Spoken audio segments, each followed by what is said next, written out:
Morning, everyone. Welcome to the Monday meeting of the BOCC.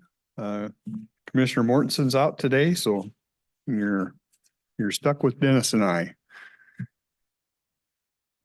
Looks like first on the list, we have IT.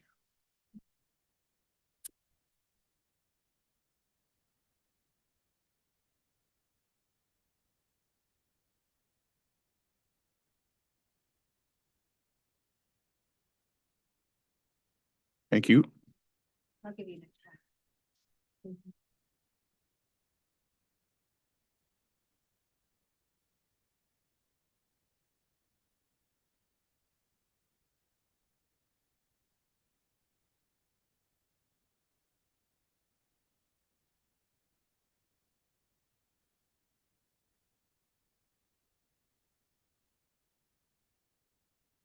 Good morning, Commissioners. Kim Hort, IT Director, and double trouble. I have Kathy from the Finance Office. So it looks like we have our budget information and actual, so I will pass the conversation mic to Kathy. Okay. So this is a different format than we did on the last performance management meetings. We've taken some suggestions and made some further improvements, we hope, to the information displayed. We have the revenues and we have the expenses separated for better presentation purposes.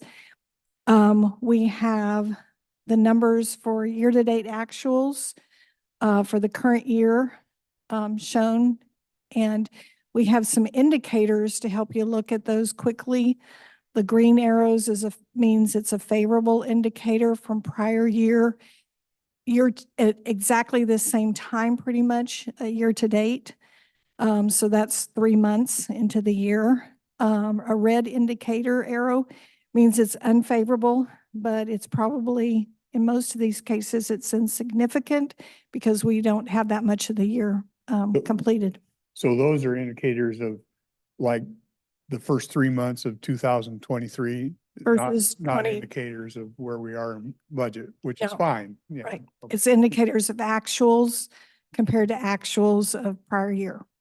And we did the same thing for the expenditures and have those quick indicators for you as well. And then when we get into the graphical presentation, it's comparing budget to actuals. And it does. So here's an easy way to remember: budget is always a blue color and actuals are always a green color. And what we did here is we were also asked to look at what is the actuals as a percentage of the budget number. And so we added those to the graphs as well. So you can see on, so the different categories, for example, goods and services, which is where most of the revenues for IT resides in. This year, we're already at 96.8% of the budget. And that's because we do annual billings. And most of the annual billings have been issued and paid, except for a few. Then you look at prior year, which is the lighter blue and the lighter green, and our budget, our actuals were 100% of budget. So that's some of the things that we changed in this presentation. We did the same thing for expenditures. The one thing to note is that accruals have not been recorded yet. And so in many cases on these financial statements, revenues will be impacted both 23 and 24. In IT's case, they have very few accruals related to revenues, so their revenues are pretty much not going to be impacted by the accruals not being recorded. But many of the other departments will be impacted that you'll see today. We also look at expenses compared to budget, and you can see that last year in the personnel area, the expenses were less than what we had budgeted. They had several vacancies. And And then on the expenditure side, supplies were less than what we budgeted, as well as services were less than what we budgeted. Most of the supply number is, the largest category there is their software maintenance, annual maintenance contracts. And then they did have capital last year, but we're not budgeting any this year, pretty much, because that was the telephone system. Mhm. And I think there was one, server. There was a server that was purchased last year too, a major server. So, and then we have the footnote area to help explain any unusual fluctuation that we might see. So that's the gist of this new format. And looking for any suggestions you might have to keep further improving it. It's a moving target, of course, because when we run actuals, we're running them live as of whatever date we have up in the left-hand corner. So Yeah. And it's like any review of this type, the further we get along in the year, they get more closer, solidified, yeah. so more solidified the trends and the so, and our personnel is showing a favorable this year compared to this time last year, but that's because we've only booked one payroll for the month of March, and last year has 2 payrolls. So they're, all of them are going to show favorable, but in the end, after we finish March, it'll be unfavorable because of the fact that we have our personnel expenses in most departments is increased because of COLAs.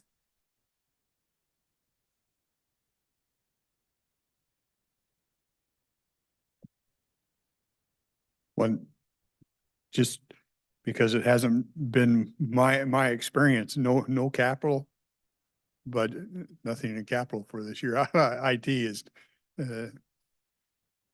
We have had a purchase for Hall Serve One, which is our file server over at the Hall of Justice for that campus and the surrounding areas. So there will be capital expenditures. Okay. Yeah, so we're probably going to have a budget amendment. yeah, I've just seen a lot of budgets over the years, and IT changes so much, so quick that it's unusual to not see capital somewhere in there.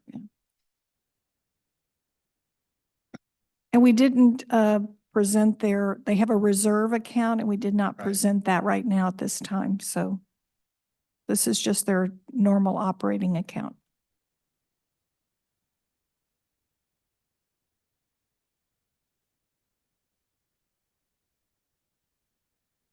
Good.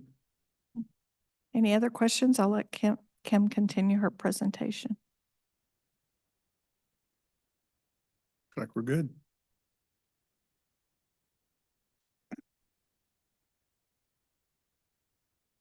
So for the upcoming month or things that have happened in the past month, I will be attending the ACES Spring Conference. That is the Association of Counties and Cities, where the IT teams come together and converse and have presentations and such. So I hope to have a favorable experience. Giving an update in regards to some of our cybersecurity events and training and such. I provided a summary of our last phishing campaign. We provide these monthly where we send out a spoof email to employees. And I am happy to report that our numbers are continuing to go down, which is good. That's an indicator that people are becoming accustomed to being suspicious to emails that, look irregular. Detailed graphs are provided in Appendix A of the document that I gave you. In Appendix B, there's the graph of our email gateway traffic. It provides to you how many emails we are receiving and sending and how many we're blocking and the number of viruses and advanced threats that we're receiving.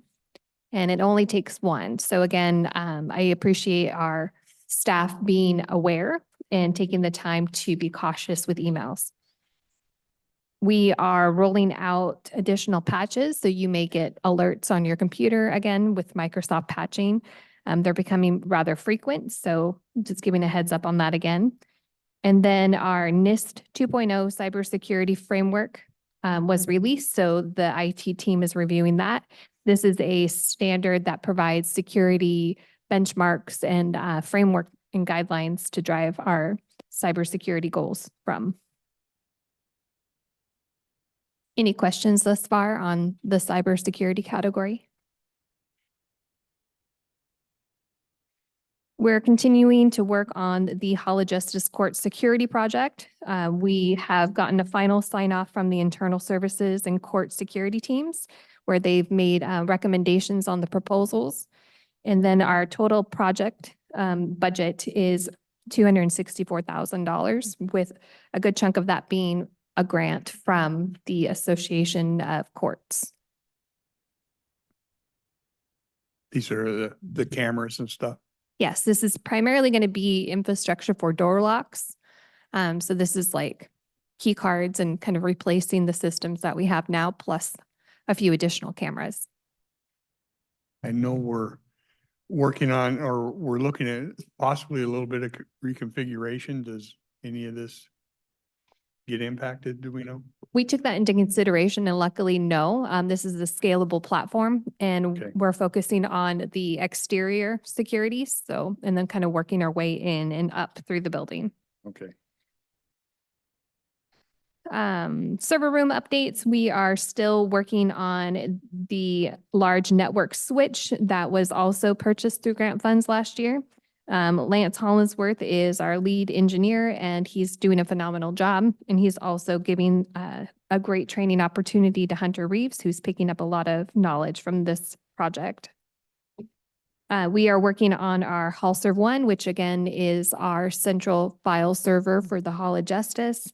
They are replacing the hardware and we are now in the stage of copying over the data. It's a very large file server. So there will be intermittent maintenance windows. So there'll be disruptions to departments over at the hall, but we will definitely do our best to coordinate around everyone's schedule. For example, like doing things after hours or on the weekend. I want to make sure we're not misreading your outline. The Hall Serve 1 is not here in this building, but over at the Hall of Justice. Correct. Okay. We are also looking at upgrading our GIS infrastructure, which would bring us to the latest version of the Esri software platform, plus securing that infrastructure. And then for survivability and just making sure that we don't have interruptions to service, we are working on installing some batteries, which go in the bottom of our servers. So when there's a power outage, we do have backup generators, but this will allow that hardware to run off of that battery until the generator kicks on. So we are working on that. And we're continuing to develop procedures in IT. Those have been rather lacking. So I'm happy to report that the team is working collaboratively and we're trying to streamline our processes, applying the lean methodology to eliminate waste. And I am still working with our legal team to establish a use of technology policy and account user policy. These were policies that were required from our CGIS audit and have been yet revised. And so we can get that to the board and workshop that. Kind of a summary of some of the projects that we're working on. We are working with Public Works and internal services to identify a mass notification software and doing demonstrations with those vendors. We have streamlined the Verizon wireless phones, the mobile phones, to where IT now oversees the purchasing. So rather than shifting from the purchasing office specialist buyer buying those devices, IT is now taking that on where we can order the phones, configure the phones, and then deploy it to the department. So there's less hands and hoops people are having to go through. We are ironing out that process and do appreciate people's patience and understanding. I'm not going to go into full detail about all of these projects, but we're working on a large project with District Court, Public Works, and their project costing software are both, that's going well. It's my understanding. We've partnered with their vendor, Cascade Solutions, and I haven't heard anything negative other than that project's going well. So Kim, on building and planning, I've got just a little bit of question with their software. Sure. The Acela is designed to assist with the permitting process as well as inspections, I mean, getting all that information. Mhm. But in the process of approval of those permits and occupancy and all that stuff, there also is contact made with road department because of access points, as well as the environmental health unit, which is part of DSHS. Do they have access to the Acela, so it's all in one package for the customer when they get to building I'm department? not entirely sure about Public Works having access to it, but EHU does have access to. Maybe access probably is not the right one. Do they use that just so that all the information is automatically placed on? I want to say yes. Okay. Oh, so good. yes. Okay. Thank you. What we're looking at now is, EHU as well, do you know? yes, Okay. I know that one. Yes. The document interface is how we are storing the records that are being generated from Excella. So it's going into our centralized repository. So that's the project we're working on with them. Usually when I get complaints from somebody about the permitting not breaking down, it seems to be a connection with getting the road standards or the road permits or solid waste approval, review from EHU. So it's good to know that there's no IT blocks or barriers. Thank you. And then to conclude my summary are some upcoming contracts and purchases. We are, again, working on finalizing the Hall of Justice building security addendum. And then we are getting a final count for the desktop and laptop rollout replacement. It is one of our larger years. So the number will be expected, but on the larger side. We're finalizing the quote and I should have that to the board in the month of April. And then there's a couple of licensing providers for PeopleSoft and our landline long distance.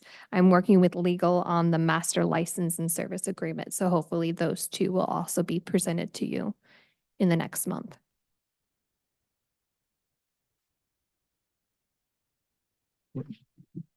So let me back you up real quick, just because I didn't hear on the policies and procedure that this come about because of an audit, you said, and who Yes. does? These are required policies in order for us to be compliant to our criminal justice information system.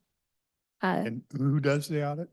It is facilitated through the Washington State Patrol, and then IT did the Okay. technical audit with them And how often do they look over? every it? 3 years. Every 3 years? Mhm. Okay.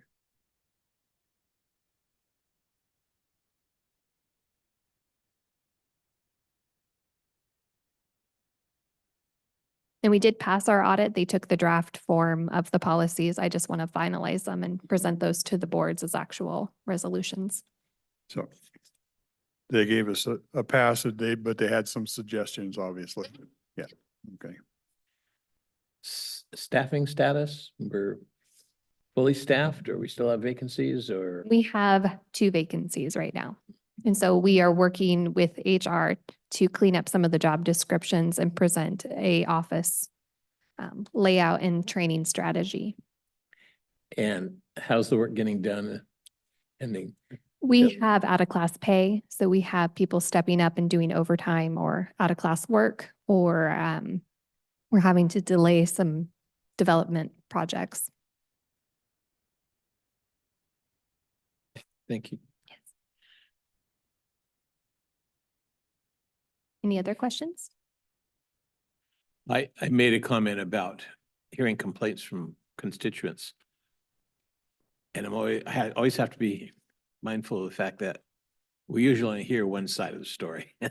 We need to reach out to staff and make sure that information is valid. So I wasn't dumping on EHU or road department.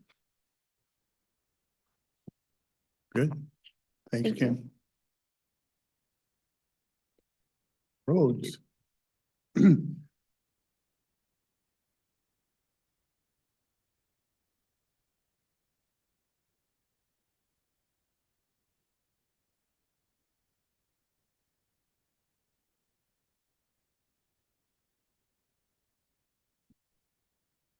500 some odd miles of roads.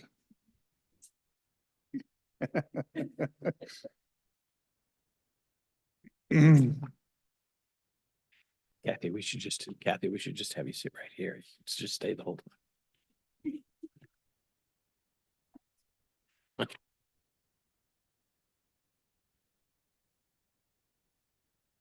You take it away. Okay, good morning. Kathy Funk Baxter, Finance Director. And these are financial reports, performance reports that we've prepared. It's, like I said, this is a new version. We're trying to make these very useful and explanatory. So for county roads, I would have to say that on the revenue side, things are very preliminary because of the accruals that have not been recorded yet. So there's quite a bit of impact for 23 as well as 24. Once those are booked, will be not so preliminary. So you will note that for the current year, we have favorable indicators compared to this time last year. But I think those, hopefully those will stay favorable, but things will start to change a little bit. And then on the revenue side, again, the blue colors are budget and the green colors are actuals. And so of course, for current year on taxes, we have very little of our tax revenue in right now. Last year, we exceeded what we had set out for the budget on taxes. And a little bit, that will change. Like I said, there's some recordings that need to be moved back that probably will get larger once the accruals are booked. On intergovernmental, this is a lot of different programs, federal as well as state. So those numbers may change due to accruals. Goods and services, it's really not material considering their total activity. And miscellaneous is primarily, we far exceeded the budget last year on miscellaneous because of investment income.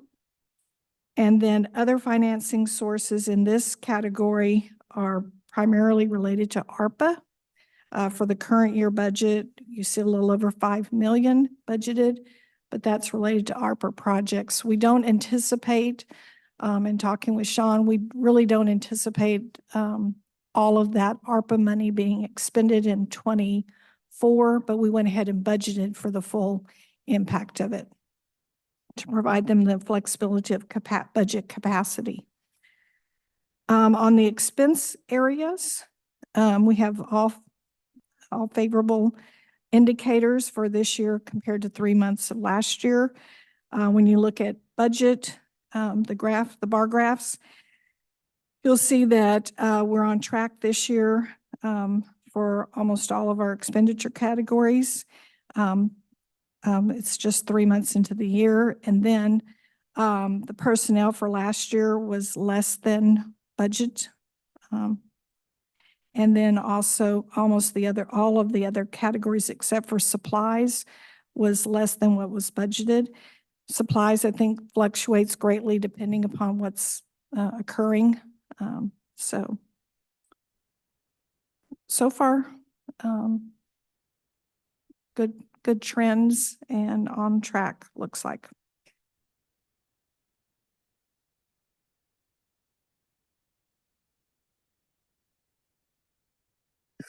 Yeah. It's always difficult to figure out where we are with these kind of budgets because every year is different because it's a whole Yes. different set of projects, first of all, and the unexpected project wouldn't be budgeted. And so that throws your numbers off when that occurs. And the grant revenues come from all kinds of different sources that don't always show up one year after the other. About the only thing we can measure, I think, and maybe that's subject to an awful lot of change, is how much progress are we making on the 6-year plan?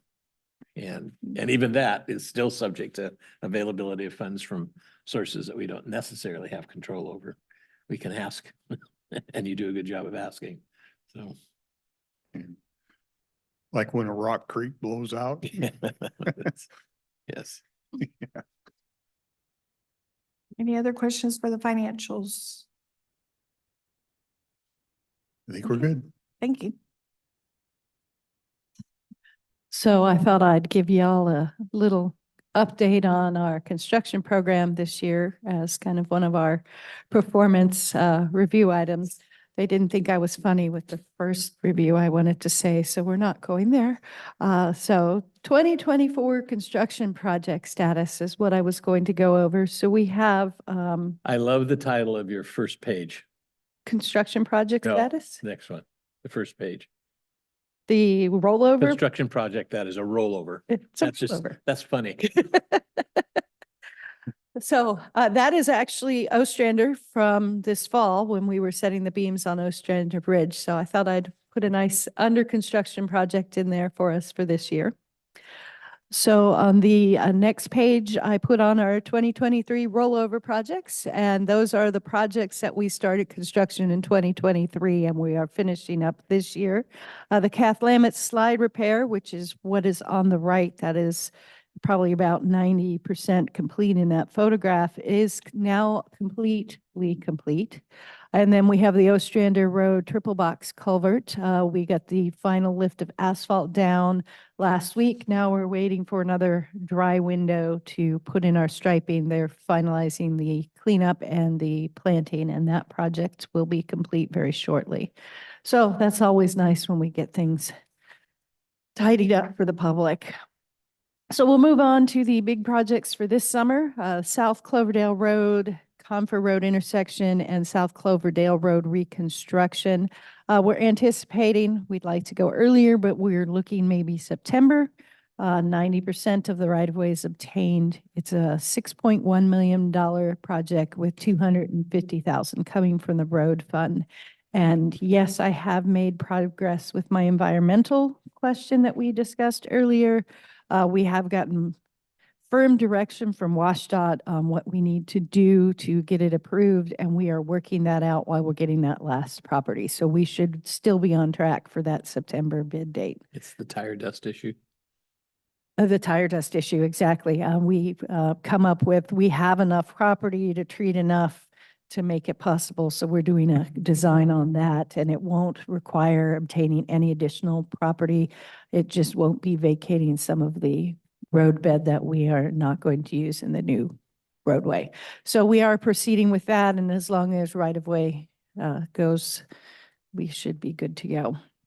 The next project is the Eric Creek Culvert on Abernathy Creek Road. This project is at milepost 5.35. It is currently out to bid. Our bid opening is April 10th with a June start date. It is a $2.6 million project with $0 in it in this particular case. So this was a nice, came through protect funding. We have two safety projects this year. We have countywide guardrail and roadside delineators.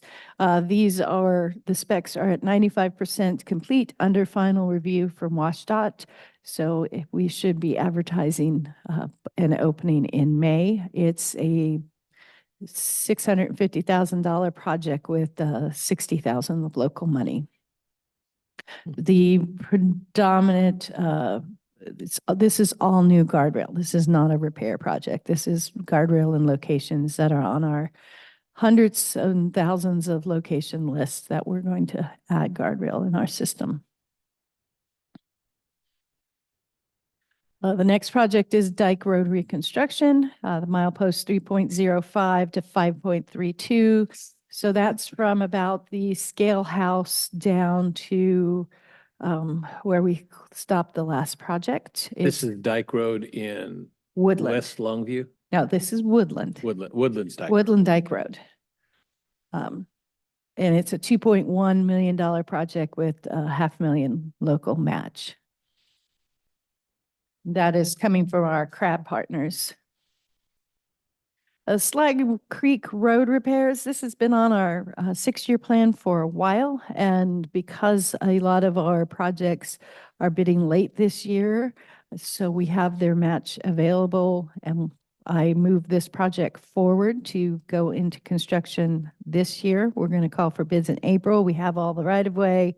It's $310,000 all local funds. As you can see, as Sean told me to tell you, the slide is sliding into Slide Creek. So the project will relocate the road into the embankment on the right of that photograph. How old are the latest cracks in the pavement?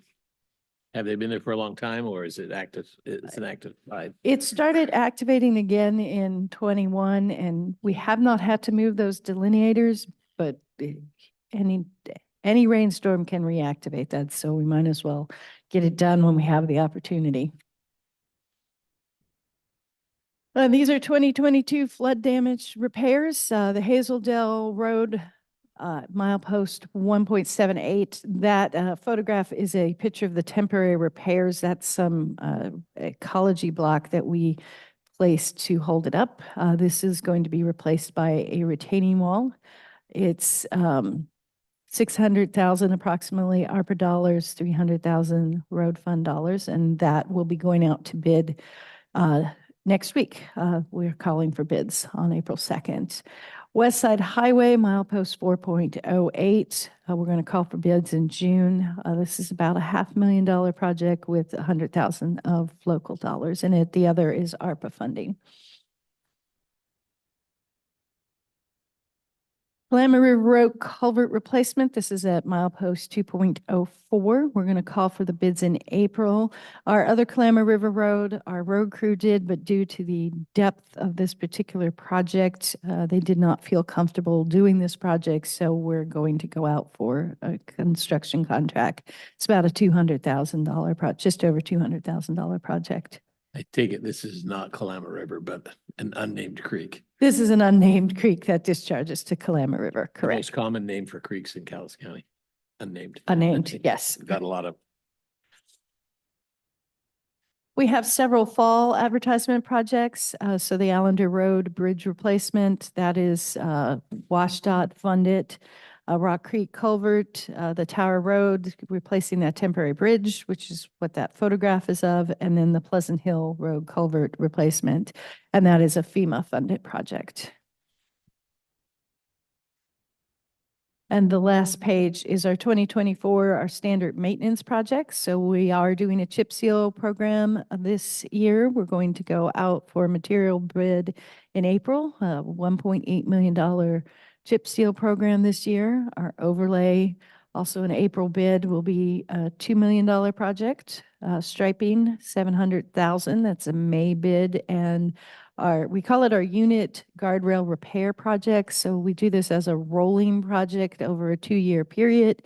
And we periodically give the successful bidder a package of, here are all the guardrail that has been hit and end sections.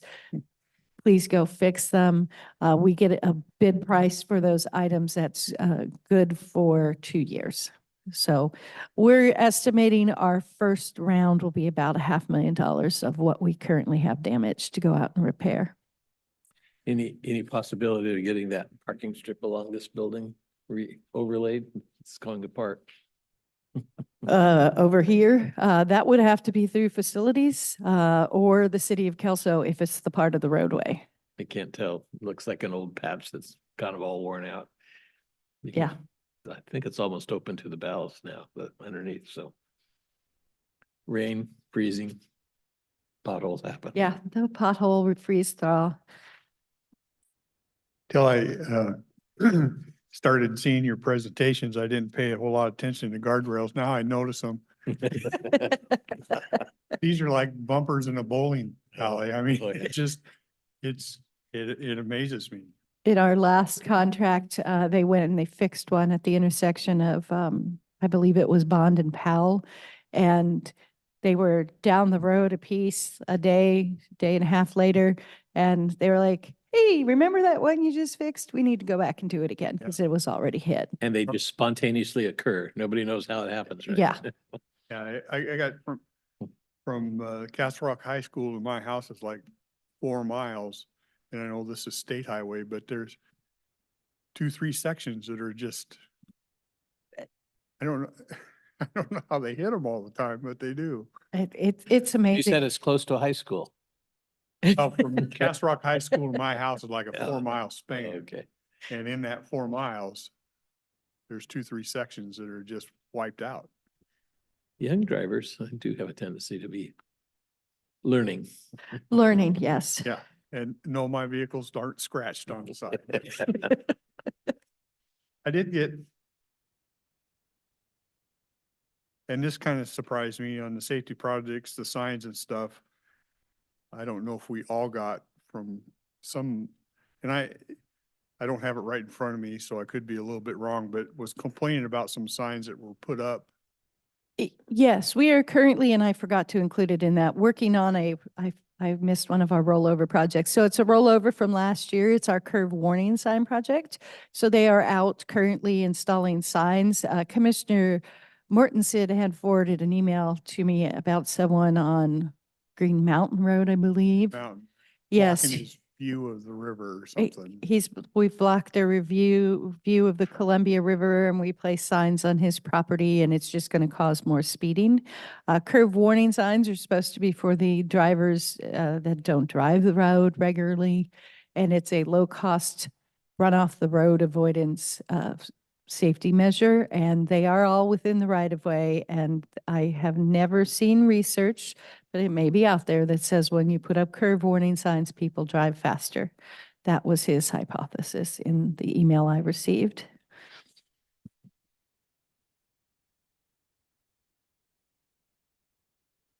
Even something simple draws Yeah. comments at times, or what we perceive as simple. Speed bumps and stop signs are about the only Yeah, way well, you and can get them to stop. or don't get slow me down. going on roundabouts. Yeah. Okay. Thank you. Thank you.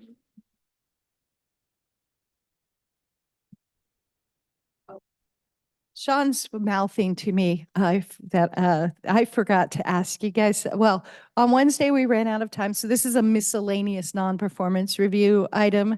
So we have CRAB documents due this week, our annual from last year's, and they require a signature from the chairman of the board. So I was hoping to ask if you guys would give permission for him to sign our certification that we did not do a diversion from our levy or a levy shift form that it's an annual form that I usually just bring. Go for it. I'm okay with you going for it, signing it.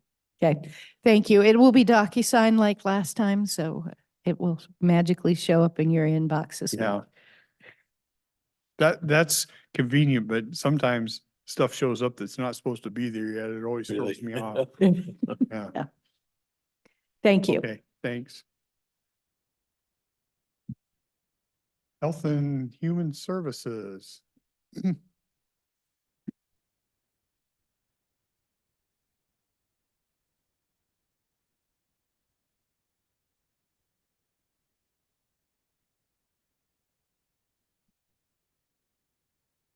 Hi, good morning. Gina James, Health and Human Services. Kathy has some of the financial reports she's been going over, so she let her start with that. And we have several. I hope I may have missed one, Carol, so I may not have all 7. Yeah, start with whichever one you have is first.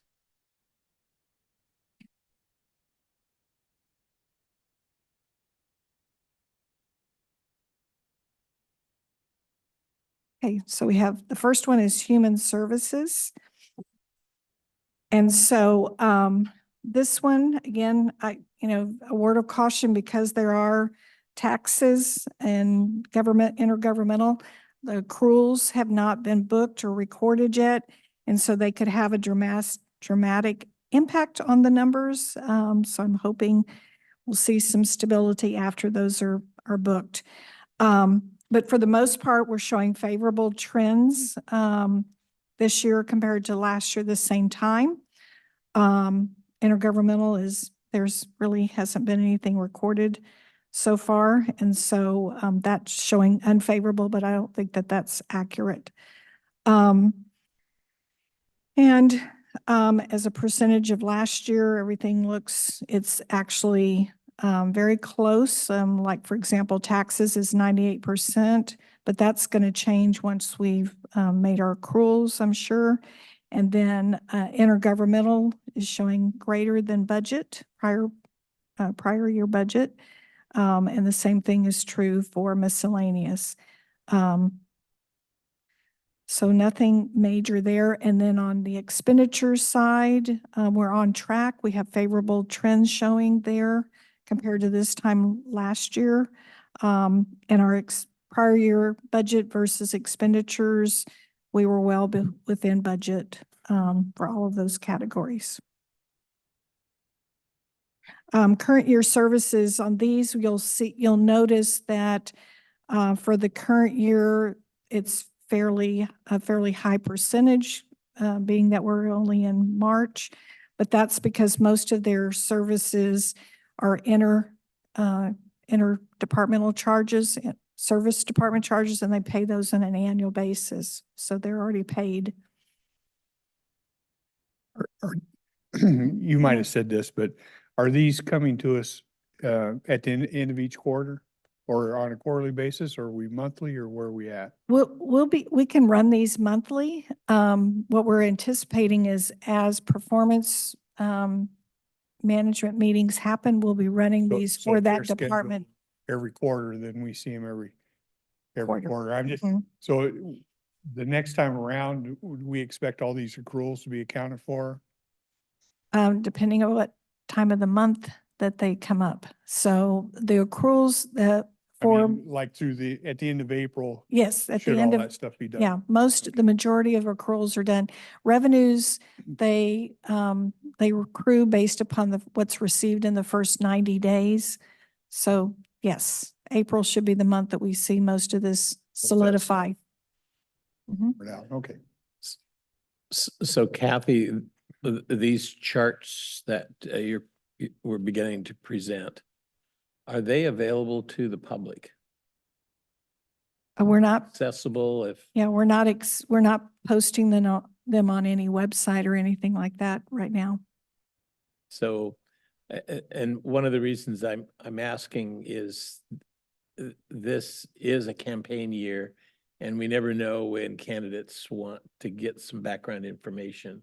If we're talking about it and the documents available, you might anticipate making them available, as a public document, saving the time, effort, and energy involvement of doing So- a public records requests, because Yeah. they all have to be made Yeah. available, but They'll be included. I mean, think about it. I Yeah. mean, I know it's Yeah. all The- kind of new and we're getting it. Yeah, it's but- new, and right now I'm hesitant to put anything on the website. Like, for example, in this case, I really want to have that background discussion, just talk about the fact that accruals are not in, things like that, and the footnotes.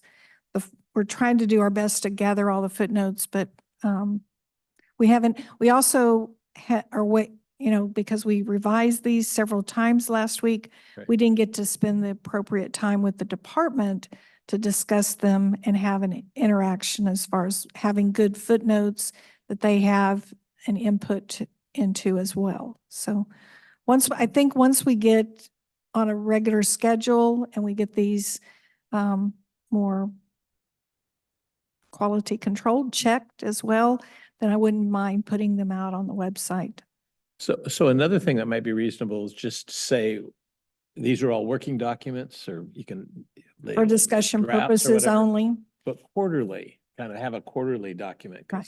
because yeah, we can spend a lot of staff time generating charts and stuff, but Have what's going something to be static. helpful is if it's static, because at the rate you do it now, depending on what day you ask for the document, it's going to be different. Right. So that It's a would be hard moving for people to target. compare. Yeah. So I like the information coming forward, and eventually I would expect, working with the department heads, we'll be able to put the department goals so that we know. Right now, it's just what's being spent or collected.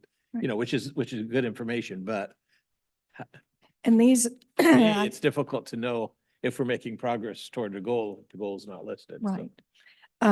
So on these also, I'm anticipating that these will also help us look to see and to give you a heads up on any major budget amendment that might be coming as well, or the need for one. Yep. Can I go to the next, or y'all Mhm. go to the next one? Because there's, like I said, there's several. The next one, Bailey, and I'll just follow whichever one you pull up.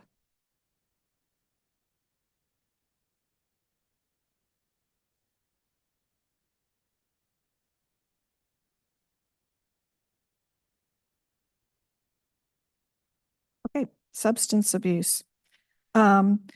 So on this one, again, preliminary revenues, being that it's intergovernmental, there may be some accrual, there will more than likely be some accruals that'll impact the current year and the prior year. So,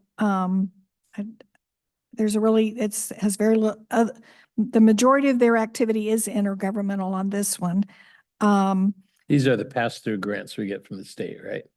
Yeah, I believe this one includes DD and CJTA. Oh, in addition to mental health. The 1/10 is in a different fund. Yeah, it's So this next. is CMH, so community mental health. Isn't that what that? Old title to the fund. And so again, because it's primarily intergovernmental, the revenues, you'll notice that the revenues pretty well track with the expenditures because the expenditures are based upon what revenue comes in. So, Now, could some of these be a little, when you look at it in graph form, be a little bit misleading because you're given a grant from the state, say it's $6 million, but how much you actually get of it is on a reimbursement, so you don't always use it. So you could have a graph that say, well, we awarded 6 million for the year, but we only got 4. And that would be a little bit misleading. Now what you take in on the revenue side should more match up with the expense side because what you're expending is really kind of generating what's coming in. Right, Is that exactly. It's pretty almost close? backward. Yeah. Yeah, exactly. And it's hard, that, like I mentioned, this combines sort of 2 of our state contracts. So this has the numbers combined into one. I have a hard time looking at it because I'm used to looking at the separate Yeah. program budgets, but, so that's Some of another the piece stuff of it. from HHS could look a little different. You just got to Yeah. understand how that funding works. Yep. Yeah. and if you'll notice prior year actuals were 1.4 million and your prior year actuals on revenue and expenses are fairly close because it probably is primarily reimbursement based. Yeah. Any other questions? That one's pretty, We just need to adjust that heading so we know it's not just substance abuse or mental health or there's DD. okay. That's the name of the fund. Yeah, I know, So, man, that's the names. okay, I'll put something in parentheses. How about that? I don't, in fact, it is old because I don't think we've actually had Yeah, community catch- mental health since I've been a commissioner. Yeah. That was an catching- old way of, an old approach when there was a big staff delivering the services.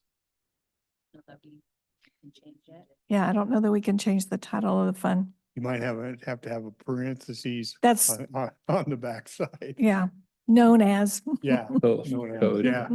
AKA, Okay. AKA Gina's funds. Bailey, you want to go to the next one?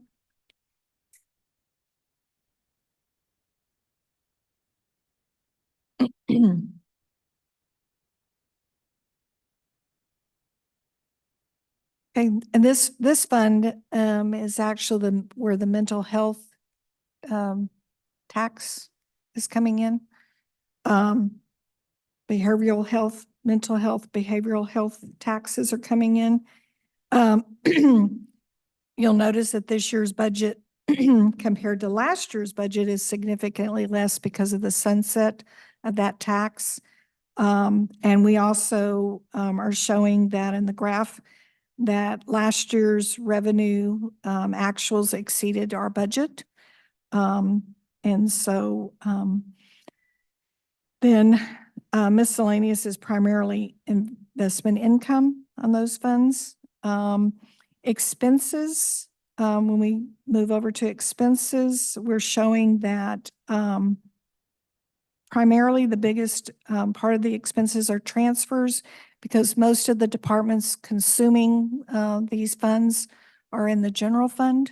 And so there, we transfer the funds to those departments and they have the actual expenditures.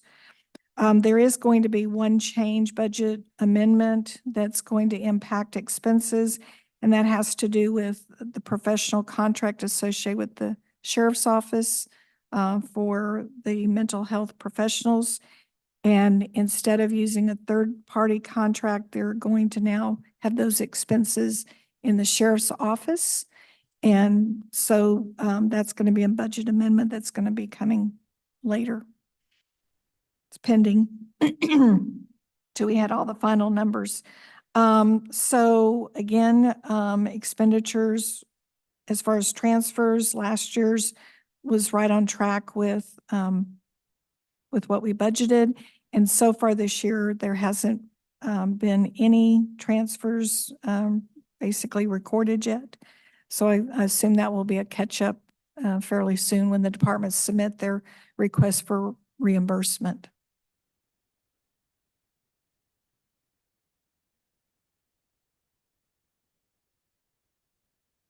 Okay, next.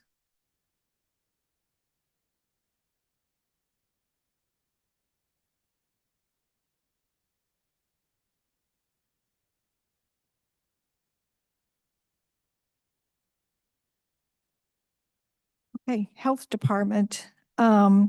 This budget on the revenue side, they definitely will be impacted by the accruals because of the fact that they have intergovernmental transactions. So both current year and prior year will change on the actuals once those accruals have been recorded.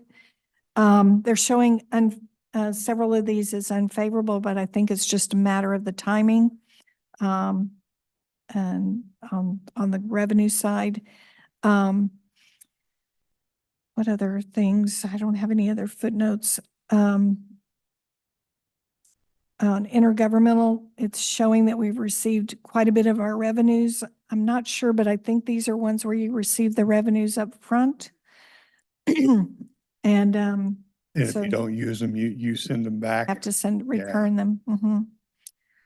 So there's a lot of volatility because of that. And then license and permits, pretty much last year's budget was very close to what their actuals were very close to budget. Goods and services, same situation there. Miscellaneous, I'm sure it has to do with investment income being recorded. And then on the expenditure side, because it is most of their expenses are related to grants, the intergovernmental grant. They did not spend all of their budget for personnel or all of their budget for services, but fairly close to what was budgeted.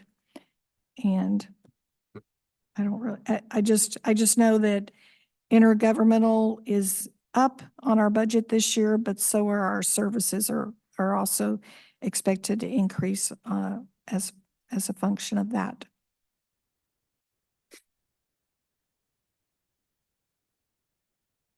This includes the figures for EHU and infectious disease and what else? Communicable disease, EHS, EHU, who else? Vital records. Vital records. Mhm. Okay. Okay, next.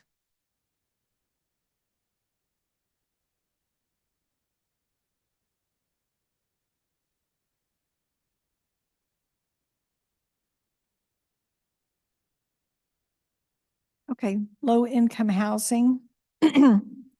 On the revenue side, the predominant revenue source is intergovernmental. So as I said, it may change with the accruals being booked. And so just a little bit of tax revenue here that it hasn't been booked yet. So that's why current year is 0%. Now, on the revenue side, there's nothing that I'm concerned about. We may have a issue with this one that I need to double check, because it seems odd that the revenue for current year actuals 106 in all three categories. So I may have we may have a formula issue on this one that we'll double check. On the expenses, we're the predominant expenses in the services area. And then also we're going to have a budget amendment that's pending that hasn't been recorded yet. It's been approved by the board, and you also approved the action to disperse and award some grants on this account. And so those will be coming. And so they I just. think tomorrow we have two actions tomorrow for community houses, youth housing, and for the city of Kelso's cap, West Kelso Commons contribution. So virtually no personnel expenses, because these are, we send them out to the other projects. So we did Sunrise Village, and we had, what's the other one? Campus Towers. I think those are and they all run through this program. Yeah, and so there'll be a decrease in the budget for ending fund balance and an increase in the budget for services based upon those approvals. So this one's going to change pretty dramatically on the next go round.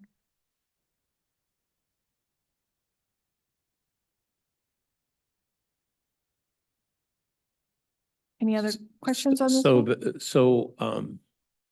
Does that chart show the revenue that we're getting with document recording fees, or is that handled someplace else? Because those monies are already in in the system, the ones that we've been giving away. So the revenues won't change because we've already got that money, right? I'll have to look. Oh, okay. Yeah. Yes. Yeah, the majority of the revenue here is from contracts. And these figures probably don't, like, IT has this fund over here, this capital fund, whatever you want to call it. This wouldn't really indicate stuff that's already sitting in it.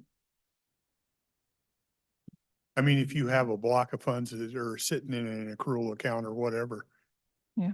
Like IT has, wouldn't the previously collected doc fees kind of be the same? They'd be sitting over.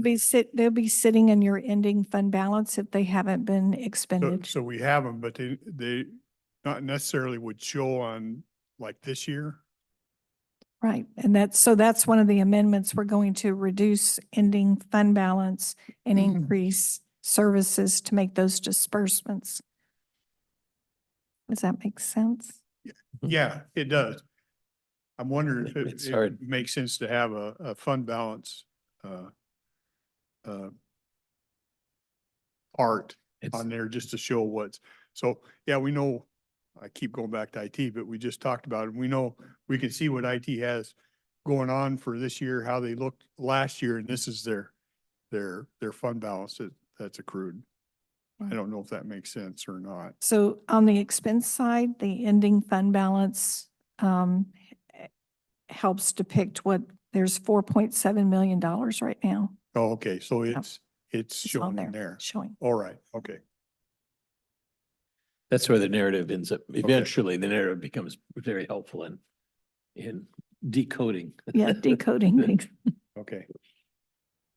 And we hope to get better on the footnotes so that we're anticipating the types of questions and things, so it'll be in the footnotes as well. Okay, next item. Oh, okay, you got it up. I didn't see it. Bailey, thank you. The opioid fund, this one, there's basically only one revenue source coming in on this one. It's miscellaneous. This is the disbursements from those agreements that were. that- Lawsuits, the law- lawsuits. Yeah, that- this money that came from the state. And so current year revenue is way over budget, but that's because we're going to make a budget amendment soon because we didn't know or have the exact dollar amounts that were going to be coming from the pharmaceuticals. And so several of those made their disbursements in the month of March. So we just received those, and so we'll be doing a budget amendment for that. And we currently don't have a program set up to spend them. That hasn't been approved yet, right? No. Yeah, so last year's funds are basically sitting in ending fund balance pending that. So I assume that eventually we'll be seeing budget amendments on the expense side, and we'll see the budget amendments on the revenue side as well.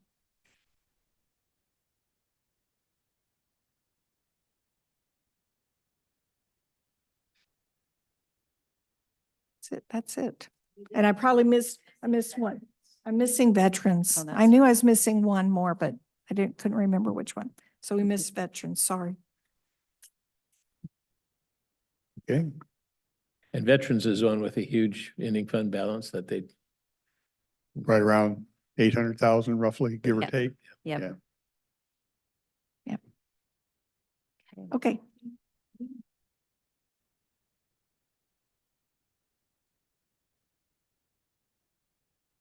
Whatever the commissioners request, I'm happy to come and be support for the revenues, financial picture. You know, I speaking for myself, I'm fine if you do it on a quarterly basis and we see you often enough, you tell us that something was way off mark, I would think. Mhm. So I don't know, maybe the other two would like to see it more often, but I come from an area where I'm used to quarterly. So Quarterly reports, I'm yeah, Good yeah. with quarterly. Okay, Thank thank you, you. Kathy. Thank you. I had one more item. I know we're right at 10 o'clock. To talk to the board about, we received regarding document recording fees, we received another emergency fund application request. We received a request from the Salvation Army for $4,210 to purchase shelf-stable meal kits for the event of severe weather events so during the last few cold stints that we had locally, the Salvation Army helped to provide meals for the individuals staying at severe weather shelter and the warming day centers. And I know it was quite a task for them. And so they've put in a request to purchase for the emergency fund to purchase shelf-stable meal kits so that they've offered to purchase them, store them, and then if there is a severe weather event that they would deploy the meals to if there's a shelter that's opened or a warming shelter that has opened, so that individuals who are accessing that shelter can, you pour water in and mix them and, or they might be a canned item to provide a meal for those individuals staying. So this is not designed to provide food at Hope Village? No, So No. it would be a kind of on an emergency type basis. right. When It's the emergencies are declared, then they would be available. specifically for severe weather events. If there's a shelter that opens for severe weather overnight or the day sort of warming sites that we've seen open up in the last few months. Who's taking care of that before the Salvation Army? Or have they always been doing it? I'm not sure. I know this year they provided meals. They explained in their application it was challenging to make the quantity of meals on kind of short notice when they declare and then get together and make the meals. So are asking to have these meals just sort of on site ready that they can just take over and they can be prepared by mixing water or just heating up. So I'm not sure if there's interest in supporting the request. I do think if they proposed a specific organization to order the meal kits from where the meal kits are only 12 months shelf stable. So I think if the board were interested in supporting, I think I would just recommend that they look at an option where they have a longer lifespan. I know there's some out there where, they're shelf stable for 25 years or something like that. I know, it's sort of like, do you want to eat that? But I would hate to have, for them to have to toss a bunch of things out in a year's time if they're not used. So. How many does $4,000 buy? So that would purchase 600 shelf-stable meal kits. So I think their estimate was 150 meals a day for up to 10 days. For that. They also had said in their application, there's a discount on shipping if you buy 1,200 meals, which would be almost double, but for the company that they looked at, it would be 600 meal kits, good for a 12-month period. And this is proposed to come out of Document recording fees. recording fees. Mhm. And we have the budget capacity to handle that, I mean, especially after tomorrow. we have a lot going on. We're giving away $2.6 million tomorrow, so, Mhm. Yeah. but 4,000 seems within reason.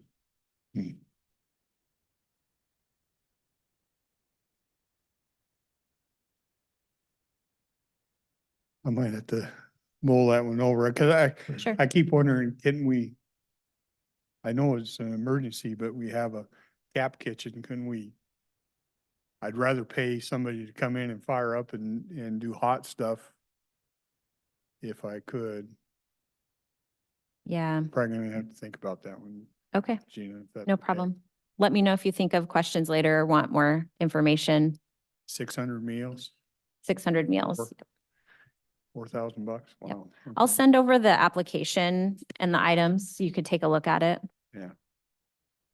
You might ask them to contact CAP and see if that kitchen is a possibility. I don't know to what extent that kitchen is being used right now for. I think it's their Meals they- and Wheels. Yeah, prep I area. think if they'd be open to it, I'd rather spend the money to fire up the cap kitchen Yeah. and do I it think hot. I part don't of- know if they are. Part of the challenge, part of what they mentioned, I think it was mentioned in here, that when we have severe weather, a lot of times staff call out. So then, if they had planned to fire up a kitchen, if the cook is stuck in the ice or stuck and snowed in or something, then there's not someone to come and prepare the meal. So I know that was part of the thought too, but I'm happy to have further. For that part, I'd rather pay Salvation Army to fire up their kitchen and do hot if we could. Just ask and check it out. That would be my personal preference, is just getting people hot stuff instead of mixed with hot water, I guess. Some of those meals are I- pretty tasty. Oh, I got. If Okay. it's good enough for our army, I guess it's good enough for us. huh? I mean, when you're camping, I think everything tastes good when you're camping. But, Yeah, okay, I will have more conversation and we'll circle back on that a little bit later. okay. Do you have any miscellaneous, or we'll head right into agenda review if we're good? Since you're sitting at the table, want to do that? Yeah, that's fine with me. Okay. So we have, as Commissioner Weber mentioned, we have 2 items on the agenda tomorrow. We have a contract with Community House on Broadway to help support construction costs for their youth shelter project. This funding, as I understand it, primarily is going towards renovating the area that was the Carriage Restaurant and turning that into both cafeteria space for the youth staying at the shelter, as well as potentially a work opportunity site for the youth as well as some other, I think there's some HVAC and some security costs as well in there. So that project, we had workshopped this a few months ago. So the board had approved a $2 million with Community House for that project.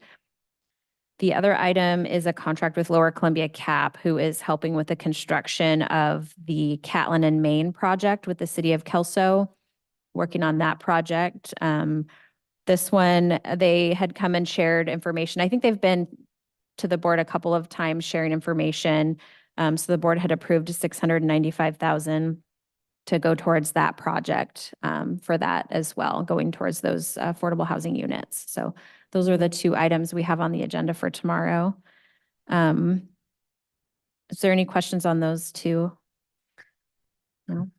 Okay. These are two that we've already approved. Now we're just looking at finalizing the contract. From my understanding, the group that spearheaded Sunrise Village is spearheading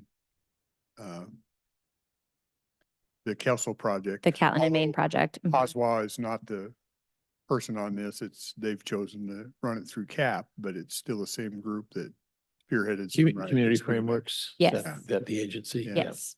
Yep. So the only question I have on these contracts, because I know when we did it, say, when we did this senior unit, we're talking about seniors and stuff like that. And when we talked about the center downtown for the youth, our concern was kids in high school that are trying to still do education, but they're having housing issues.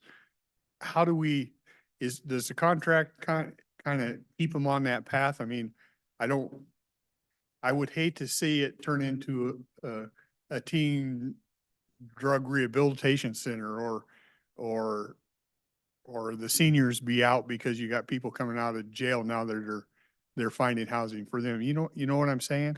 Because we approve them on expectations that we're headed down this path. How do we stay on that path? Yes. So good question. I'll have to look specifically. I don't believe our county contract includes, like sometimes you'll see a commitment to use it for the purpose for 20 years or something like that. I don't think our contract has that language in it right now. We could certainly add something like that. I know at least for Community House, their contract with the state has some of that language in it that they have to use it for the purpose for, I think it's 15 years. I'd have to ask Frank, but so I think there's a period of use in that contract, but. Would you be able to double check that Mhm. for tomorrow? Yep. We've committed to funds and I'm good with that. Mhm. I'm good with the contract. I just don't want the purpose to. More. Yeah. Yeah. More. Yeah. I thought it was pretty interesting last week when we were at the groundbreaking for Sunrise Village. Part of the speeches, which went on and on and on, did include an outline of the different categories of people that were eligible for the various different apartments, people with disabilities, seniors. I think veterans were another group, and all of it had to be within 3 different levels of poverty. So 40, 50, and 60% of the poverty level or something like that, median income, I think. Yep. So it's kind of more rules and regulations to monitor for that instance, but Yeah, oftentimes, Frank's probably just that one category. Yeah. And then I think there's a similar type of variety of targets mhm, for the Catlin and Maine. Catlin Mhm. and Maine Yep. project in Kelso. So- Oftentimes with the state and federal funding for these housing projects comes with some of those ties that they commit to having certain units set aside for specific subpopulations, and the funding source will hold them accountable to that. Gina, to your knowledge, are any of these housing grants going toward case managers? I don't believe so. I know with housing opportunities with their Sunrise Village project, that was a conversation they had with us at the county about potentially helping to support at least just sort of the startup of getting that case management service on site so that they can have that. It's often not included in those, the housing, those are mostly capital awards. I think our board made it pretty clear that we're not interested in hiring staff. Yes, Yeah. but helping with construction. Yeah, we did. I think for Sunrise Village, we did talk a little bit about some of maybe just a startup support, but definitely not the ongoing operational support. That's the level of support that helps keep the clients on track towards whatever treatment program they need to Mhm. resolve their Yep. homeless status. Yep, help them Yeah. to be good tenants and whatnot. I mean, I would love to see Frank hits this running 5 years down the road, we see that 90% of the kids run through there actually graduate and move on, you know. Yep, we'll have to invite them back That and would be share. cool. Yeah, that would be cool. So does Community House still get funds from one of these programs for homework assistance? Didn't we have that as part of some of our ongoing support for them? We, for a few years with, one-tenth, Okay. right, they had applied for some funding to do some after-school homework tutoring, with the youth at the shelter. Yeah, so I think we were involved in that for a couple of years. That was the community programs that we basically dropped Right, as the jail medical costs kind of exploded. yes. Yes. Okay, so I will double check to see if there is any of that language in our contract template for those contracts. There's a few other contracts. They're not on the agenda tomorrow, but they will be either the week after or the following week with emergency support shelter for their shelter operations. This contract, last year, the board approved a match component. Yeah. So their base contract was $100,000. The board approved an additional $50,000 in matching funds. They were able to draw down that $50,000 in matching funds, and for the $150,000 total. We in processing the renewal, we continued as it was with last year, but I did want to just touch base with the board to see if we wanted to continue the match component for another year, or what the pleasure of the board is. Like I said, I just included it because it was part of last year's contract. So if there's other thoughts on that, we can adjust it. I'd be okay, continue with it. I think, you know, the design was, we're hoping, well, if we get the public to help support that, then we'd be willing to match that. And it looks like they did. They did. And so I think that's a win on both sides Okay. for them. So I'm okay Agreed. continuing that concept. Okay, great. The other contract that will be coming up with Housing Opportunities of Southwest Washington. So this is a contract for that case management support at Phoenix House. This has previously been, this contract has previously been with Cowlitz Family Health Center. The Phoenix House has always been a partnership between HOSWA and Cowlitz Family Health Center. And Family Health Center has decided they didn't want to continue to do the case management at that project any longer. And HOSWA said, you know, we already they already manage sort of the rental side of it in that aspect, and they're willing to take on the case management side of that as well. They did ask for slightly more than what we had been in contract with Family Health Center for. The Family Health Center contract was about $85,000, and HOSWA is asking for $133,000. They wanted to add some hours in the evening for the case manager to be able to work with individuals who are working or going to school during the day when the case manager, when the sort of the daytime case manager is there, they can't always meet with some individuals who are working or attending school during the day. So they've added some hours for an evening time case manager. So I wanted to just kind of briefly talk about that a little bit and see if there's a desire to increase that for that additional support, or continue with the status quo funding as we have been. Do you remember why the one group wants to get out of it? I know they've, over the last couple of years, they have shifted directors and they're trying to just kind of scale back a little bit on some of the sort of extra services that they're providing. So this was one area that, and knowing that Hoswa was willing to take it on, they were ready to hand that off.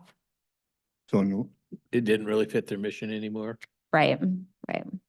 so it's just, we're switching an existing contract from one provider to another. Mm-hmm. And Hoswa is asking to increase a little bit because they want to add some hours to it. Are these reimbursements? Their cost reimbursement. If we do it 85 or we do it 133, we only spend what they actually bill Right, and we can mhm. reimburse for. Yep. That's correct. Mm-hmm. I'm not opposed to Hoswa taking that over. I might want to hear what they plan to have to do different or what they see that was been lacking in the other that they can fix. Once again, I like to get a handle on what the goal is.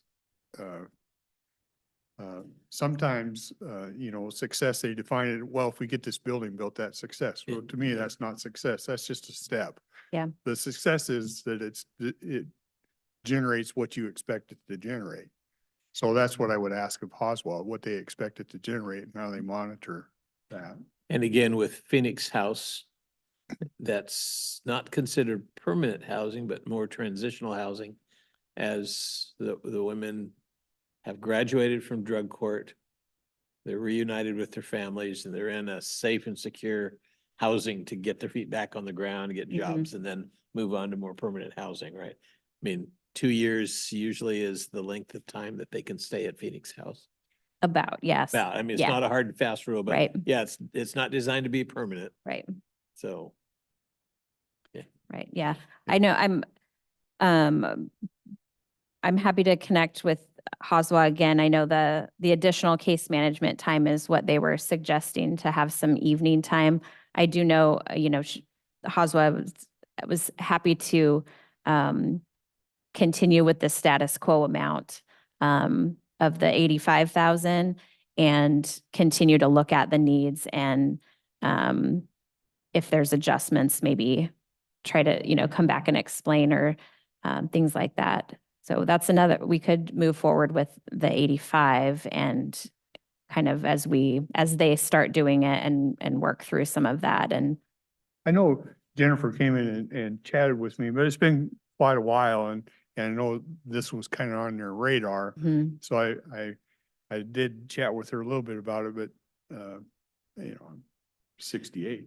Things you got to tell me twice sometimes. So it might be, I wouldn't. So a question that I did have, however, is whether or not SAMHSA funds could be used. Because it gets into that, providing the kind of support for people to, to move away from their addictive behaviors. It's part of the treatment program. And I know there's been a huge attempt to allow housing support as an allowable expense for treatment as part of the treatment program. That's been very difficult to get through the feds, but they're coming around to that. yeah, I do know they're exploring, I think Hoswa is looking at being a foundational community supports provider. They could provide the supported housing and supported employment services and get reimbursed by Medicaid for those services. I'm not sure if their plans include expanding it to this project, but that's certainly something we could talk about and see if that could be an option, because that could be a way to save some of that case management. Well, I don't know if you remember, but that was a program we worked with. I think it was with document recording fees with community house to train their employees so they have access to Medicaid. And that actually is what was the beginning of the core Core health. Mhm. element for a community house. So, Yeah. I mean, it's a model that works for that organization. I suppose it could work for Oswald as well, if they want to get into that. Yeah. Yeah. I think they are on one side of their program areas. So I'm happy to talk more about if that would apply here, if that person could get trained in that as well. So that could help with some of that case management cost. I actually think they're probably a pretty good fit for this. Oswald. Something they've not really done before, though, although at at Phoenix House they have, so. Yeah, I think they've, in managing the units, so many units, and with the set asides of serving certain populations, I do think they find that being able to provide that case management support is helpful in keeping people stabilized and housed. And would that be, or could that also be an allowable use for the opioid settlement funds? Because the common denominator is somebody who's Yeah, Mhm. got the There are addictive 7 problems pages. and they're trying to I get know. those. 7 pages. We could look at some options for that. I'm just remembering a document recording fee revenue's gone down. I mean, so. Yeah, yeah. Would the board be okay with the 85,000 moving forward with that amount and then continuing to work with Haswa on what the additional amount may look like, or the reasonings and the work and those types of things, and also looking at the foundational community supports and maybe other ways to offset the case management? I'm not opposed to either one of the options you've thrown out there. I just would kind of like I need to get a refresher. And I know she sat down with me and another person, and they did have some goals and they had some things. And I think I just need to get a refresher on it. When we're talking about a reimbursement program, you're only going to spend what they're going to be able to bill you for Mhm. anyway. So sometimes the dollar amounts I can be a little bit flexible on. It's not like, here's 130, do with it what you wish. It Okay. really has to have some results to get that back. I agree. I think go ahead and respond to their full request.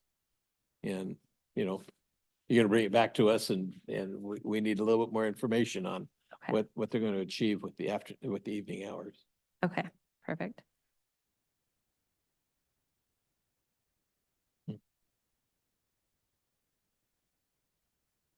Okay.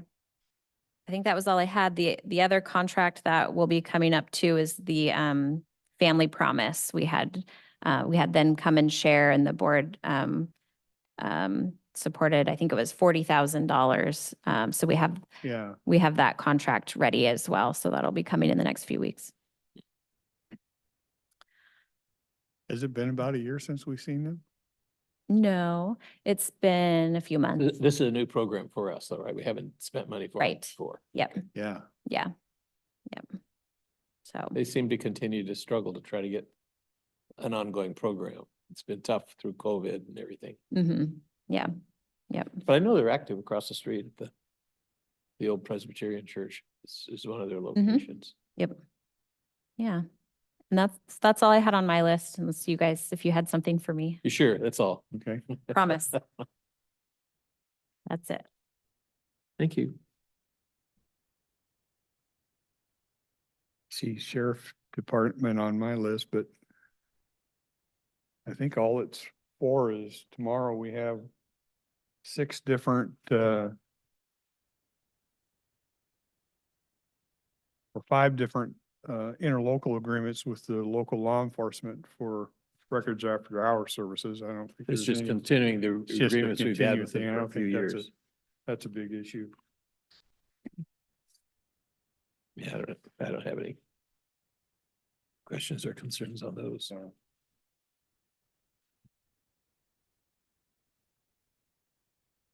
Public Works.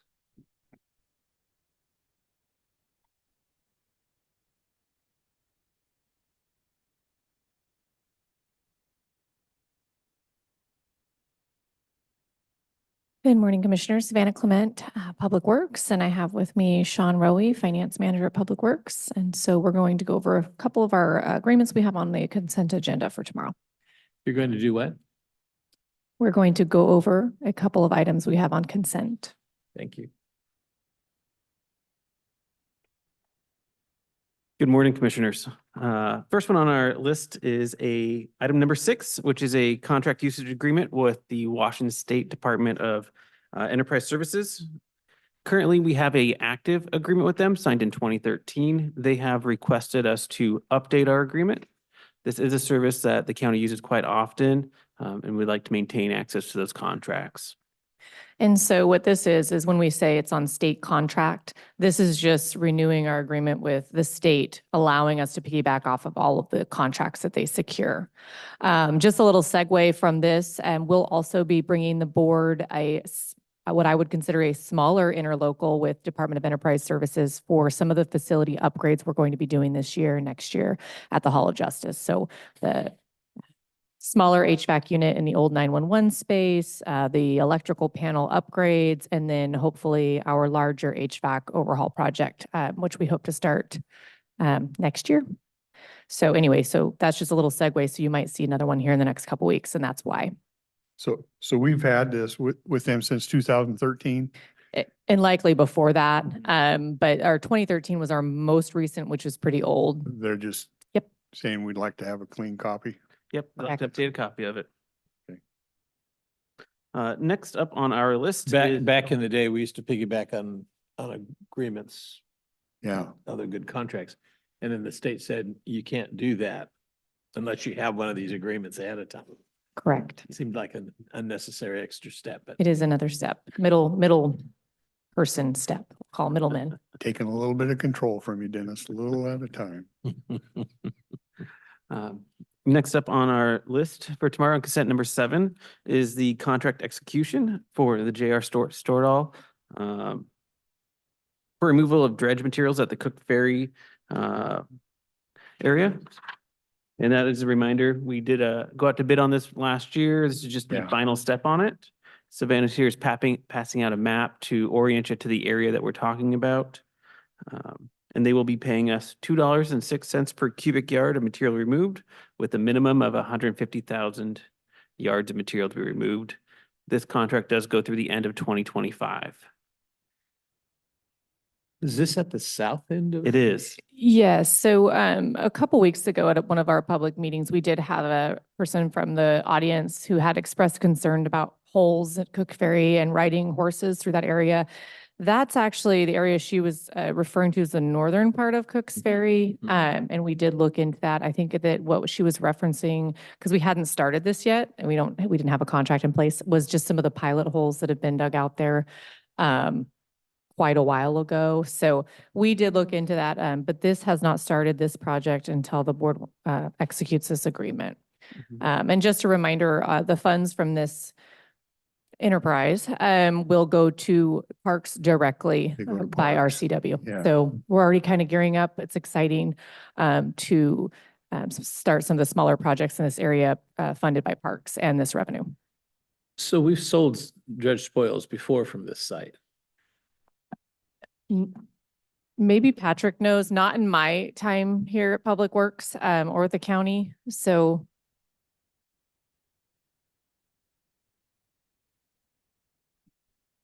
Hi. Good morning, Patrick Harbison representing Lexington in this case, Lexington Flood Control Zone District. The way you're remembering, to get this project, going, Lexington Flood Control Zone District came to the board and came to an agreement with the board that they applied for all the permits and everything to get this going. And in exchange for that, they are taking about 105,000 cubic yards of material off this site for one of their projects, the South Fork McCorkle Dam raise. And so they've done about 2/3 of that, and they'll be coming back for the rest of that when they can. That's the North Lexington subdivision. No, this is right at the end of Sparks Road, all the work that Sparks Road. happened there. Okay. There's another 13 feet that goes up. They're working on securing the rest of the funding for that. And once that happens, they'll be able to put the rest of that in. But that's the sand that came off earlier. And if you go out there now, you'll see some areas where you can definitely see some sand has been, or some dredge spoils have been removed. But it wasn't from, it was from this site also. It's from this exact site. Yeah. And they contract with Storedall.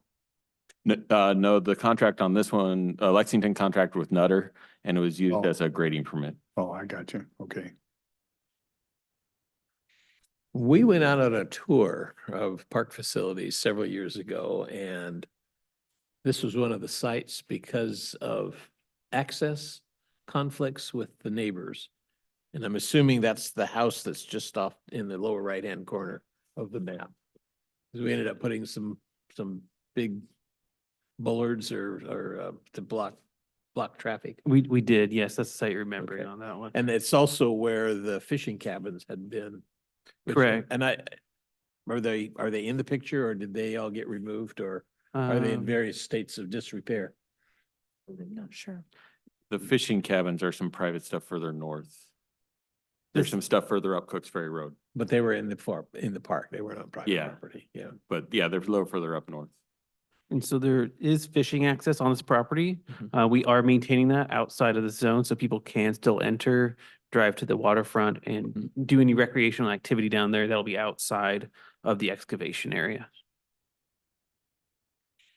And your map here shows a property boundary, but it looks like there's a creek bed or something flowing through the middle of it. So that is actually a old spur off of the Cowlitz River. It came up and back down. I believe that's from the 1930s to 40s region. So it got covered with dredge spoils. So who owns the Really? roadway? The Yeah. road?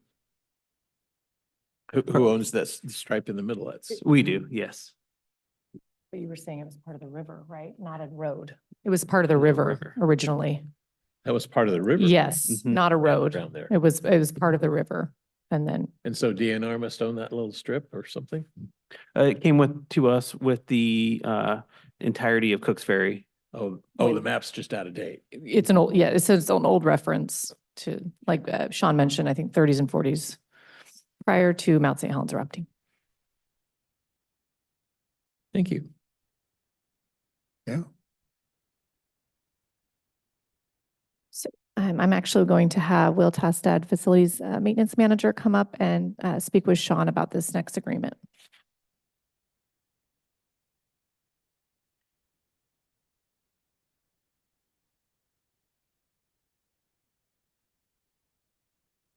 So the last item we have up for the consent agenda tomorrow is, sorry, the second to last, I apologize. Got ahead of myself.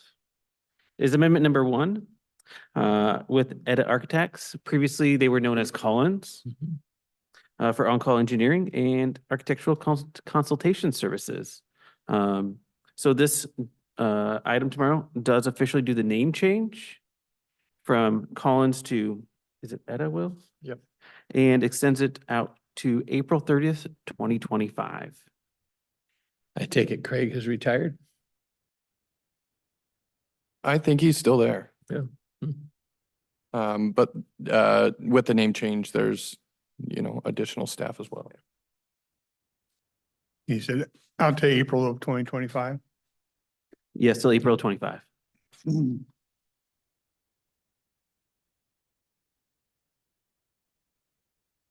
Okay. So in case if you're wondering how much we've used with the approval of up to $100,000, we've only used them so far on 2 projects, which was foundation research at the Hall of Justice. When we had that leak, wanted to make sure there was no damage. There was also some water spots on some concrete there. So we had them come in for that. We also had them do a design for the spray shop. So as of now, we're right about 17,000 out of that 100,000. In the foreseeable future, I don't see too many projects utilizing them in the near future.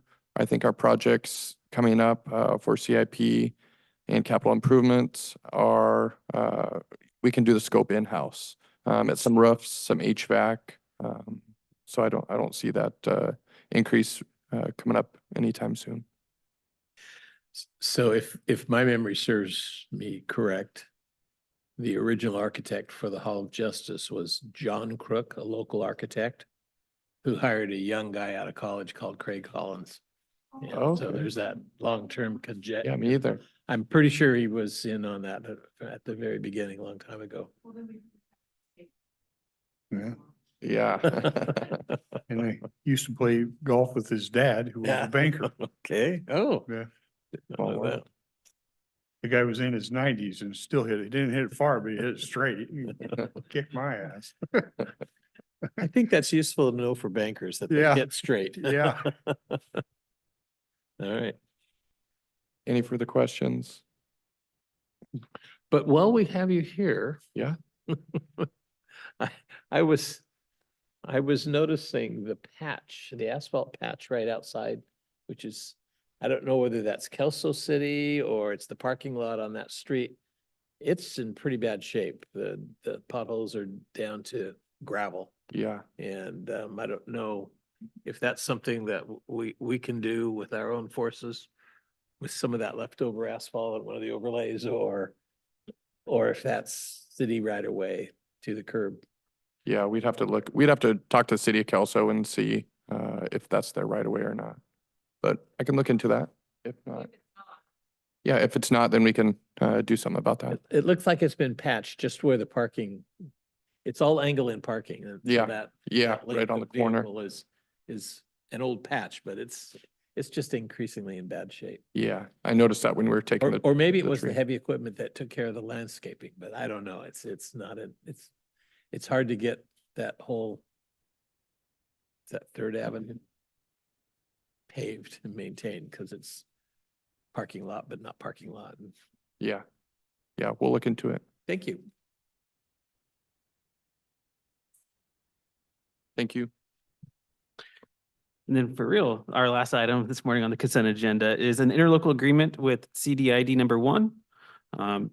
Pretty much to provide any services, construction or maintenance and other items as needed.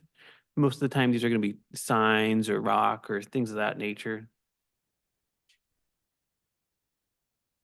And so, not to be confused with DID number 1, which is in Kelso. This is the diking district for Longview. The Longview Decking District. Yes, sir. Okay. And it's just maintaining the same agreement we've had with them. So we've never had one, it looks like, in all of our research. We have one with everyone else, but so we're getting them on the books so we can help them out as needed. So this is a new agreement. Yes, sir. Yeah.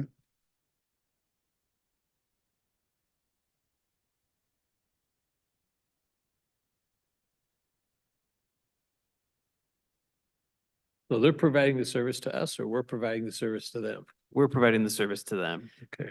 This agreement's similar to the interlocal agreement that we have to have with any other agency. It just allows us to be able to perform work for each other. Of course, the work's not free. You know, we would be charging for any services or products that we provide them, but we just have to have this agreement in place on record to say that we can do work with each other.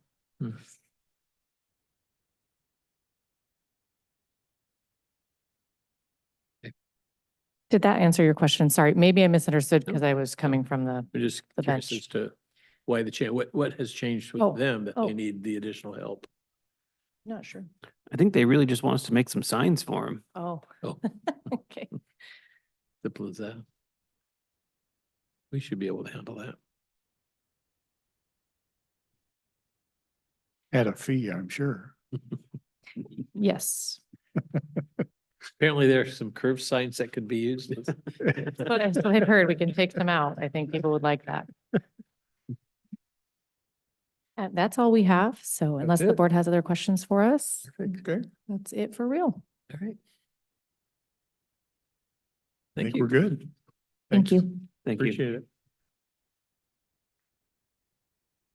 it. We have, No executive sessions? we do. Oh, At 11 o'clock, she's coming in. Okay. Can we, why don't we just recess for a couple minutes? Okay. Maybe send her a note and tell her if she wants to come in early, we'll be here. Okay?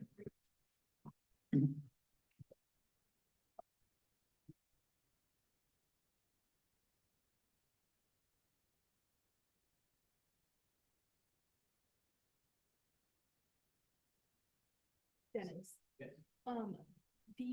I know you were asking Kathy to put those on the website.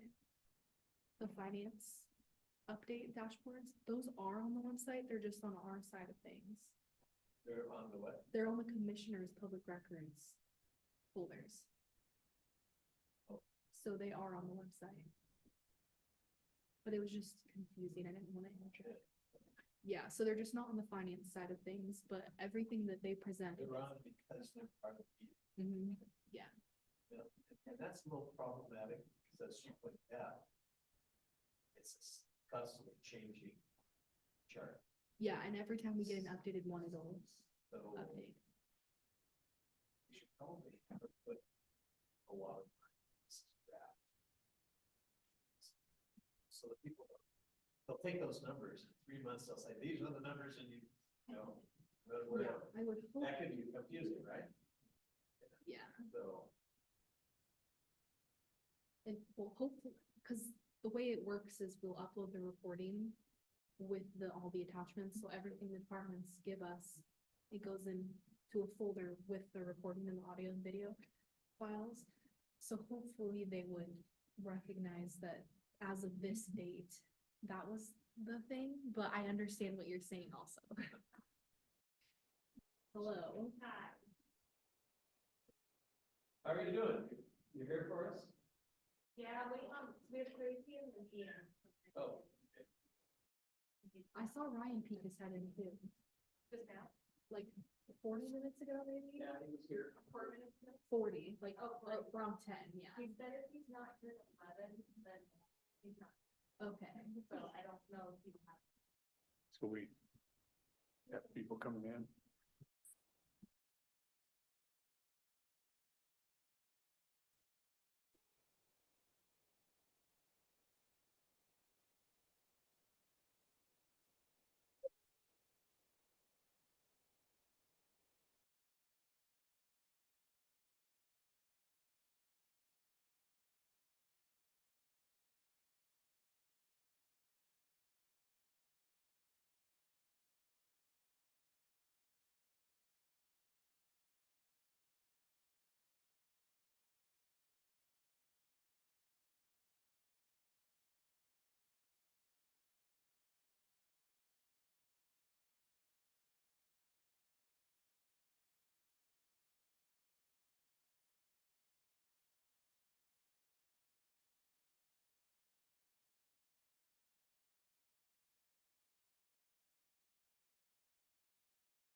Okay, we're back from recess. Human resources.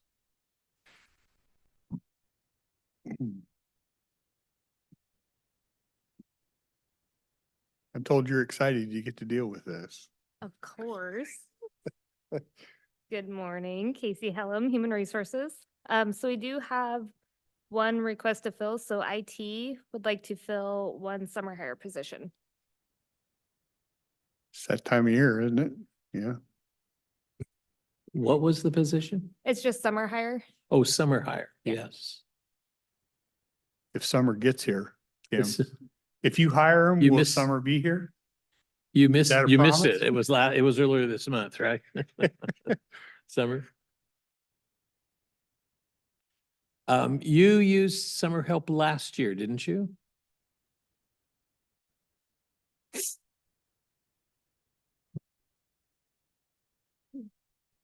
Kim Hort, IT Director. Yes, we've used IT summer help for a number of years. It's a budgeted item. This is a formality to fill the position. They typically do our physical audit every year, so they go around to each department and assure that, our assets are still accounted for. And then they assist with various projects. They're not really doing the audit. They're gathering the information. There's somebody else that is interpreting, right? Correct. They gather the information and I don't have a problem with Yeah. that. Go forward. okay. Yeah. Thank you. And then we have the 2 executive sessions left. So that's it. 2 of them? Yes. I'm showing 3 listed here, or are they? The third one's a maybe. So we Okay. just have, the performance of public employee and then the qualifications of an applicant. So those are the 2 we're doing right now, Mhm. qualifications and performance of a public employee Yes. and time estimates Probably 5 minutes to start, I would say. for both of these? Yeah, a piece. 5 apiece? Yes. Okay.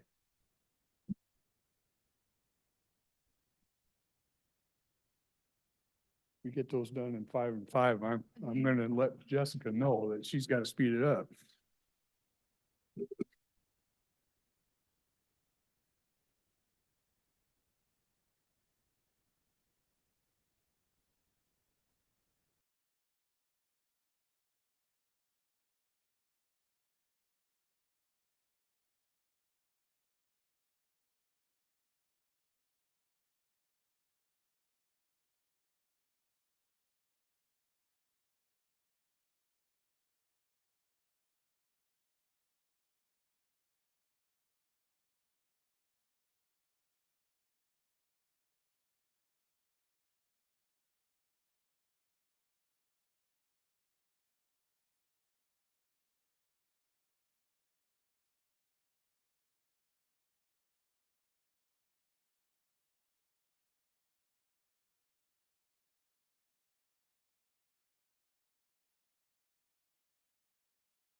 Okay, we're back from executive session. No decisions were made.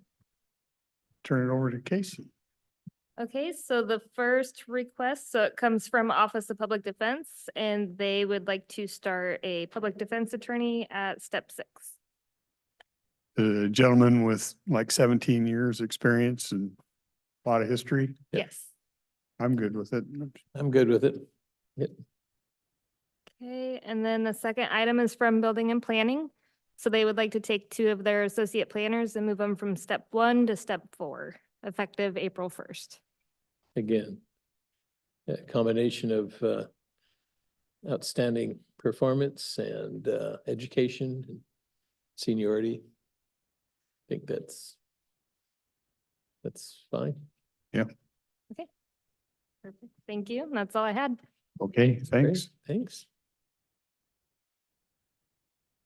Did we have anything else? Any miscellaneous? I think we're, Our list is done. do you have something? Oh, you, Oh, you Okay. do? Oh, and this is on security risks. This was the one that was a maybe, but now it's a permanent. How okay, let's go. long? How long? How much time do you need? I think we need 20 minutes. 20 minutes? Okay. So we'll go into executive session for security risks, 20 minutes. Yes. Okay.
Okay, we're back from executive session. No decisions were made. I'll turn it over to Kathy.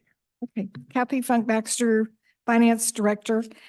On behalf of our risk management area, we have an opportunity through Department of Homeland Security and specifically their cybersecurity infrastructure security agency to have an evaluation and assessment performed for the benefit of the county. And so I'm requesting that we move forward with initiating that assessment And that's it. Just to be clear, at no cost to the county. at no cost to the county. And that assessment would possibly happen this summer. And the buildings that we would do the assessment on have to be determined, but we know that Hall of Justice is probably one of those areas, as well as the administration building. Okay. I'm good with it. Yep. I think we I'm both good. are. Okay, thank you.